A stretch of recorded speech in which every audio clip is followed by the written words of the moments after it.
వలన దేశంలో అనేకులు మారుతున్నారు అన్నప్పుడు కొందరు మతోన్మాదులే పెరుగుతారు. కాబట్టి దేవుని ప్రజ, అనవసరమైనవి పట్టించుకోకండి. దేవుని కొరకు మమ్మల్ని మేము ఎలా కాపాడుకోవాలో తెలుసు, దేవుని కొరకు ఎలా బ్రతకాలో కూడా తెలుసు.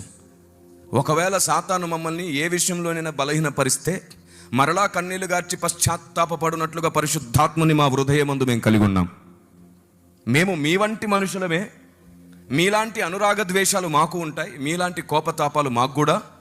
సేవకుడు అంటే కోపగించుకోకూడదు అని అంటారు. కోపం వచ్చేటట్లు చేసి కోపమే రాకూడదంటే ఎలాగా? మీరు చెప్పండి, ఇంట్లో మీ అమ్మ నాన్న కోపానికి రారా? ఇప్పుడు వస్తారా? రారా? కోపగించుకోవడం తప్పు కాదు. కోపం వలన పాపము జరిగితే తప్పు. కోపము ద్వేషంగా మారితే తప్పు, దూషణగా మారితే తప్పు, అల్లరిగా మారితే తప్పు, వివాదంగా మారితే తప్పు. కోపం అమర్యాదగా ప్రవర్తిస్తే తప్పు.